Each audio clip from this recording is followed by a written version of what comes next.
29 یەکی ساڵی 1860 لە دایکبوونی گەورە نووسەر و ڕۆماننووس و ئەدیب و پزیشکی ڕووسی ئەنتۆف چیخۆف بە یەکێک لە کاریگەرترین چیرۆکنووسە ڕووسەکان دادەنرێت.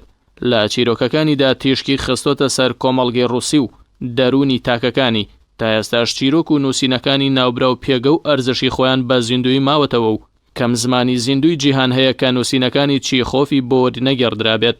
چیخۆف بە یەکێک لە ئەدیبە گەورەکانی ڕووسیا دادەنرێ، زیاد لە 100 چیرۆکی کاریگەری پێشکەشی مرۆڤایەتی کردوون. ئەو تەمەنێکی زۆر کەم ژیاوە، تەنها 44 ساڵ تەمەنی کردووە.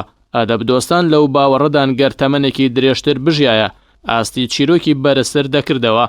ئەنتۆن چیخۆف لە 15 حوتی ساڵی 1904 بە هۆی نەخۆشی سیلەوە کۆچی دوایی کردووە.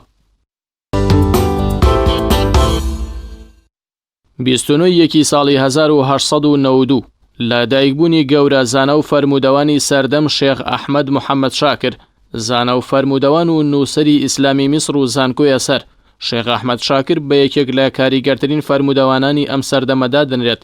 لە تەحقیق و لێکۆڵینەوەی فەرموودەکانی پێغەمبەری پێشەواماندا درودی خۆی لێبێ و دیاریکردنی ئاستی لاوازی و بەهێزی فەرموودەکان بەهۆی کاریگەریەکەیەوە لەلایەن زانایانی موسڵمانەوە نازناوی خۆری ئومەتیان پێبەخشیوە.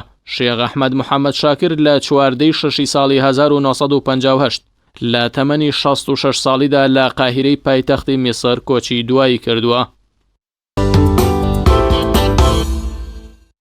29 یەکی ساڵی 1970 چەککردنی بەشی هەرە زۆری سوپای ڕزگاری کوردستان و حیزبی ڕزگاری کوردستان لەلایەن کۆمەڵی شۆڕژگەڕی زەحمەتکێشانی ئێرانەوە لە ناوچەی سنە و مەریوان و کۆتایی هێنان بە کار و چالاکیە سیاسی و سەربازیەکانی ئەو دوو جوڵانەوەیە.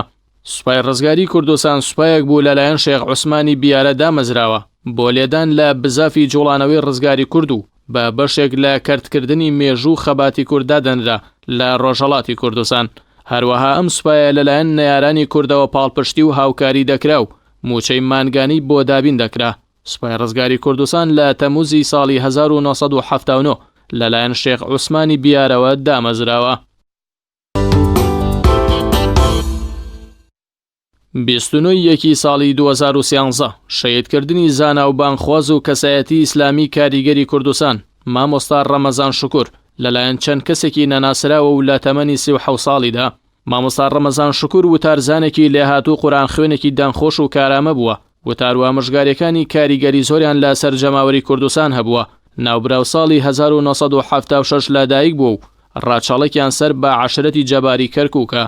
بەداخەوە دوای تێپەڕبوونی 7 ساڵ بەسەر شەهیدکردنەکەیدا تا ئێستا بکوژان و ئەنجامدەرانی ئەو تاوانە نەدۆزراونەتەوە.